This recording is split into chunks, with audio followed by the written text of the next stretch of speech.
বাংলাদেশে হিন্দুদের উপর অত্যাচার এবার বাংলাদেশের প্রাক্তন সেনার দিবাস্বপ্ন। কলকাতা দখলের দিবাস্বপ্ন বাংলাদেশের প্রাক্তন সেনাকর্তার। কেউ বলছেন 4 দিনে দখল করা হবে কলকাতা, আবার কেউ বলছেন 7 দিনের মধ্যে কলকাতা দখল করা হবে। ভারত আমেরিকা বাংলাদেশের সামনে টিকবে না, হাস্যকর দাবি বাংলাদেশের প্রাক্তন সেনাকর্তার। কলকাতা দখল করা কি এত সহজ? প্রথমে তার বক্তব্য আপনাদের সামনে তুলে ধরবো, ঠিক কি বলেছেন এই প্রাক্তন সেনাকর্তা। ভারত তো দূরের কথা, আমেরিকা আমাদের সাথে টিকবে না ইনশাআল্লাহ। আমরা দেখছি 4 দিনের মধ্যে আমরা কলকাতা দখল করে নেব ইনশাআল্লাহ। আমরা দখল করে নেব। সামরিক বাহিনী, ছাত্র জনতা আমরা একত্রে আছি। আমরা আমার 5000 সদস্য, এই 5000 সদস্যের মধ্যে অর্ধেকই নবীন, 2500 আমরা যুদ্ধের মাঠে যেতে পারি। আর এর সাথে যদি 30 লাখ ছাত্র জনতা যোগ হয় তাহলে ভারত তো দূরের কথা, আমেরিকা আমাদের সাথে টিকবে না ইনশাআল্লাহ। আর এই বক্তব্য সামনে আসবার পর তা কার্যত প্রহসনে পরিণত হয়েছে এবং কলকাতার মানুষ তারাই বিষয়টাকে কিভাবে দেখছেন শুনুন। না না ওরকম ইয়ে করতে পারবে না, কারণ হচ্ছে আমাদের ইন্ডিয়ার তো ভারতের তো অনেক সেনাবাহিনী আছে, অনেক ইয়ে আছে।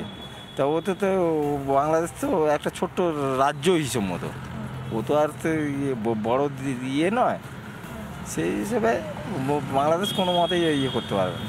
এটা কখনোই সম্ভব না, কারণ আমাদের ভারতবর্ষ অনেক স্ট্রং এবং আমাদের রাজ্য অনেক স্ট্রং। সুতরাং বাংলাদেশের আশা করি এ আশা সফল হবে না। হাস্যকর কথা, মোহাম্মদ ইউনূস যেটা বলছে ভুল করছে, ভুল।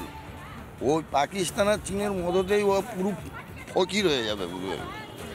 কলকাতা 4 দিন দখল করে 4 বছরও অপেক্ষা করলে কলকাতা কোনোদিন করতে পারবে না, দখল করতে পারবে না। কখনো হতে পারে ওটা, এটা তো মানে কি বলবো, চরম হাস্যকর। আমার তো মনে হয় না এরকম কিছু হবে বলে। এটা কোনো মতেই সম্ভব নয়, কোনো মতেই সম্ভব নয়। কীভাবে সম্ভব? আমাদের কলকাতায় এত প্রোটেকশান আছে, পুলিশ আছে, আর তাছাড়া আমাদের যে ভারতবর্ষে যে সেনারা আছেন, তো বললেই কি নিয়ে নেওয়া যাবে? আমরাও তো রয়েছি না, আমরা কি আমাদের জায়গা ছেড়ে দেবো? দেশই ভারতকে আক্রমণ করতে পারবে না, মানে কলকাতাকে বিশেষ করে নয়, কারণ কলকাতার প্রোটেকশনটা সম্পূর্ণ আলাদা। একটা A1 সিটি তো, এর ঐতিহ্য বহু ব্রিটিশ আমল থেকেই তার ঐতিহ্য ধরে রেখেছে, সেক্ষেত্রে কোনোদিনও সম্ভব না। ভারত বিরোধী স্লোগানের পর এবার বাংলাদেশের সরাসরি ভারত বিরোধিতায় বিএনপি। বাংলাদেশে হিংসার প্রতিবাদ করায় ভারতীয় দূতাবাস পর্যন্ত মিছিল বিএনপির 3টি সংগঠনের।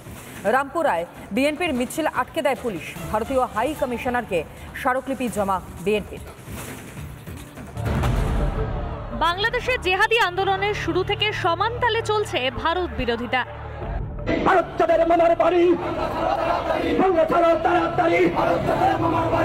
ঢাকা বিশ্ববিদ্যালয়ে উঠেছে ভারত বিরোধী স্লোগান।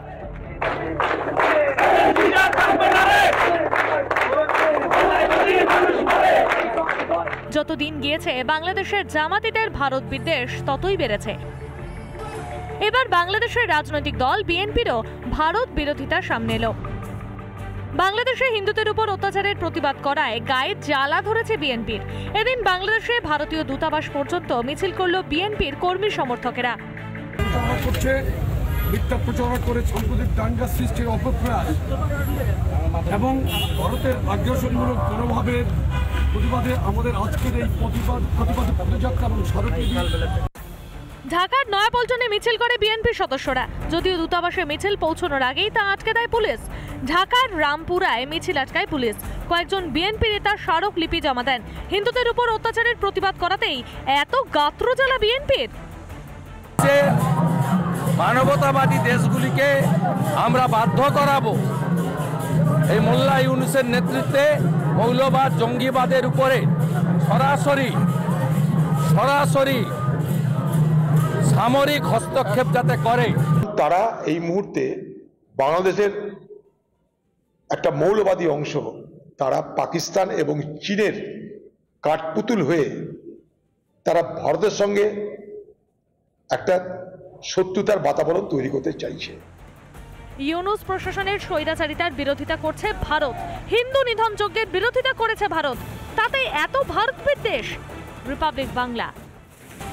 আর এদিকে ভারতকে সব রকমভাবে আশ্বস্ত করতে চায় ডিপ স্টেট। এবার ডিপ স্টেটের সঙ্গে কংগ্রেস নেতা রাহুল গান্ধীর যোগসাজশ নিয়ে বিস্ফোরক অভিযোগ বিজেপির। সরাসরি লোকসভার বিরোধী দলনেতাকে দেশদ্রোহী আক্রমণ করলেন বিজেপি সাংসদ সম্বিত পাত্র। সত্য ঢাকতে এসব তথ্য খাড়া করছে বিজেপি। পাল্টা অভিযোগ বিরোধীদের। आज एलओपी लीडर ऑफ अपोजिशन को देशद्रोही कहने में किसी प्रकार की कोई संकोच मुझे महसूस नहीं हो रहा है।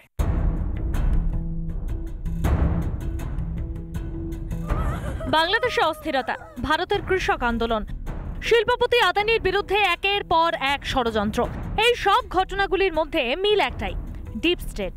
রবিবার ফের ডিপ স্টেট নিয়ে উত্তাল হলো দেশের রাজনীতি। ডিপ স্টেট ও কংগ্রেসের আঁতাত নিয়ে সরাসরি রাহুল গান্ধীর বিরুদ্ধে বিস্ফোরক অভিযোগ বিজেপির সাংসদ সম্বিত পাত্রের। आखिरी कोने में राहुल गांधी है। लीडर ऑफ अपोजिशन को देशद्रोही कहने में किसी प्रकार की कोई संकोच मुझे महसूस नहीं हो रहा है। রাহুল গান্ধীকে ভয় পেয়ে এসব ভুলভাল তথ্য সামনে আনছে বিজেপি। পাল্টা দাবি কংগ্রেসের। রাহুল গান্ধী আজকে বিজেপির কাছে আতঙ্ক। আজকে আদানিদের বিরুদ্ধে যে ঘটনা, কেন আদানিদের অ্যারেস্ট করা হবে না? কি কারণে আজকে কেন্দ্রীয় সরকার চুপ করে আছে? বিভিন্ন কথা বলে তো ঘোরানো যাবে না বিষয়টা। দেশে অরাজকতা সৃষ্টি করে নিজেদের স্বার্থে রাষ্ট্রকে চালনা করাই ডিপ স্টেটের মূল লক্ষ্য। জর্জ সোরোস থেকে শুরু করে বিভিন্ন আন্তর্জাতিক সংস্থা কোমর ভাঙতে চায় ভারতের। অথচ বারবার দেখা গিয়েছে দেশের স্বার্থকে উপেক্ষা করে সংসদ ও সংসদের বাইরে ডিপ স্টেটের সুরেই সুর মেলাচ্ছে ভারতের বিরোধী দলগুলি। কদিন আগে উপরাষ্ট্রপতি জগদীপ ধনখড়ও রাজ্যসভাকে সতর্ক করেন এই বিষয়ে।